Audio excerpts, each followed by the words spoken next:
One of the glories of our solar system, the majestic rings of Saturn, rise dazzling and sparkling above the big planet's buttery, cloud-crossed face, reigns as the symbol of all that is foreign and unearthly.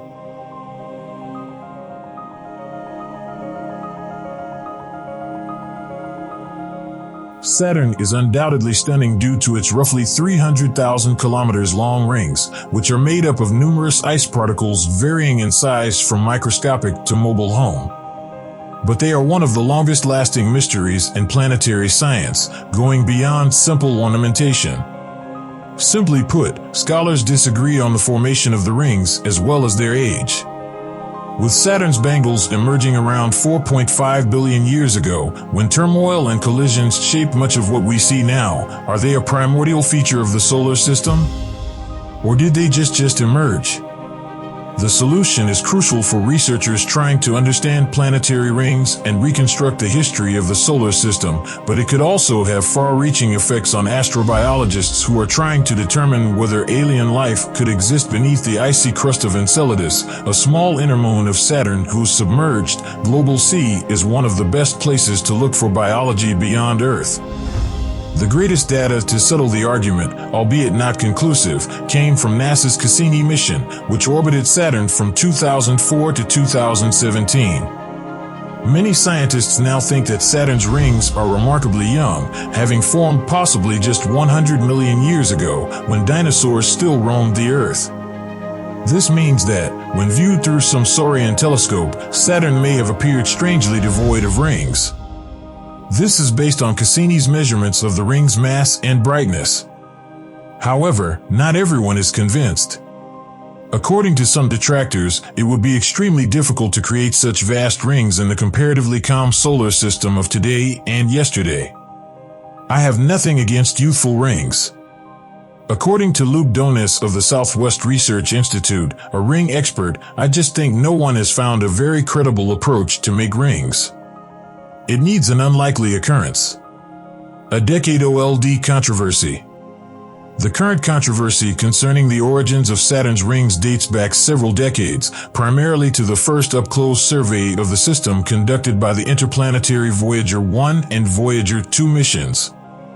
Those findings suggested that the rings were remarkably thin, lacking the weight necessary to have kept their pearly brilliance over the solar system's many billions of years of existence.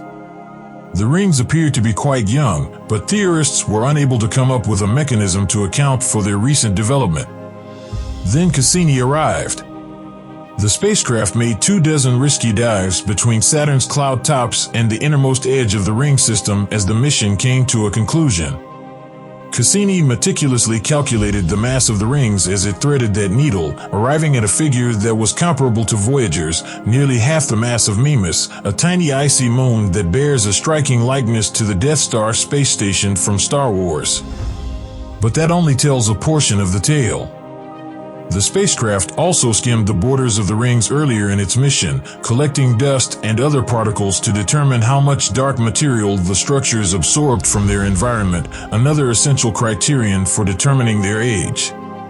Cassini's assessments of dust near Saturn further suggested the presence of young rings, similar to its measurements of the system's mass. Saturn's water ice rings remain remarkably bright white despite being continuously powdered with dark debris shed by murky objects in the outer solar system. According to logic, rings should become darker as they age unless they are sufficiently large to amass dark dust over billions of years while retaining their young shine.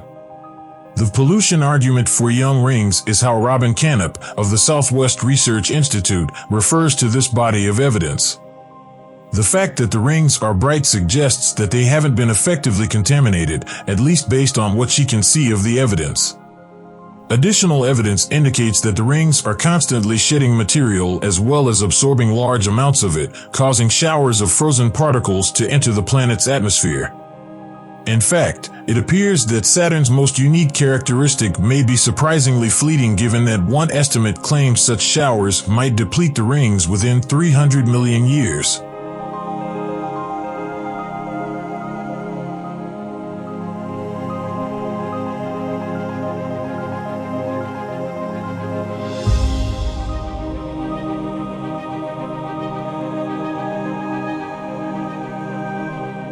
Young rings, custom made. However, there are still numerous convincing reasons against Saturn's apparently young rings. It turns out that making such a large ring system so lately is no easy undertaking. The chances are against it. Yes, the planet may have completely or partially destroyed a comet, spreading the stripped fragments into rings. Alternatively, a stray item could have collided with one of Saturn's moons, scattering the splattered, pulverized moon bits into rings. But these custom-made situations smell of special pleading to any sincere theorist. We do have a very accurate count of the comets orbiting the outer solar system, and Donis asserts that there are simply not enough of them to make that scenario feasible. The likelihood of that happening within the last hundreds of millions of years is possibly less than 1%. Imagine, however, that there were no comets at all and that the parent bodies of the ring were totally created within the Saturnian system as opposed to coming from somewhere else. Mattia UK and his colleagues at the SETI Institute made a startling discovery while examining the strange orbits of the planet's nearby moons. The moons were jostled onto orbits that are simply not detected now in computer models that reconstructed the moon's past orbits. This happened some 100 million years ago. Their orbits do deviate from the plane of Saturn's equator far more frequently than we notice, claims UK. Consequently, the existing moons must be younger than that, and the history we are simulating has never occurred. In other words, the moons must have been reconfigured from an older system into the one we see today. It wasn't immediately obvious what would have caused that rearrangement, but further research pointed to an unexpected culprit, the Sun. The motions of planets and, more crucially for our scenario, their moons can be affected by the gravity of the Sun even over great distances. According to UK and his co-workers, it is likely that Saturn's orbit has gotten close to the point where the Sun's flimsy gravitational pull may just barely nudge a huge inner moon onto a different course, causing it to collide with a sister. Then, he continues, you create a ring that is 10 times larger than the one you already have, some of which accretes and creates new moons. Enceladus, Mimas, and any body orbiting as closely to the planet as or closer than the massive moon Rio would all be roughly 100 million years old in this scenario, which has the perplexing implication that Saturn's current inner moons would have consolidated and developed out of the collision's debris. However, this scenario is in sharp contrast to age calculations for the inner moons based on the number of craters present on their surfaces. For astrobiologists expecting that the moon's global, subterranean sea has lasted long enough for life to evolve there, a young Enceladus could pose serious challenges. People probably don't like to hear that, says UK. Canup and others claim that although UK's theory is tenable, it is insufficient to explain how the debris produced by a moon-moon collision might result in a ring. The collision's debris would need to be close enough to Saturn for the planet's gravity to keep it dispersed, rather than in the farther off regions where moons are formed and exist, in order for that to happen.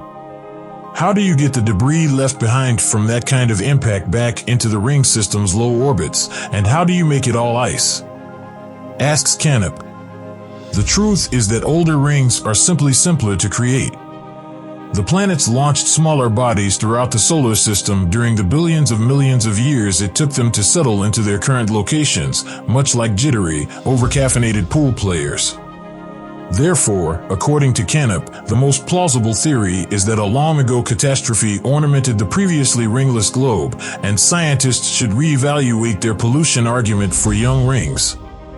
It is feasible for the rings to be primordial, albeit with an unnaturally vivacious sheen, if black dust falls over the rings at a different pace throughout time, or if fundamental theories about how that material darkens the rings are incorrect. Snow is obviously beautiful and dazzling when it falls, and Donis claims that it doesn't take much dirt to make the snow appear rather black. However, he points out that high-speed collisions between dust and frozen ring particles might not be coloring the rings in the ways that scientists believe they are, possibly depositing less shade than anticipated.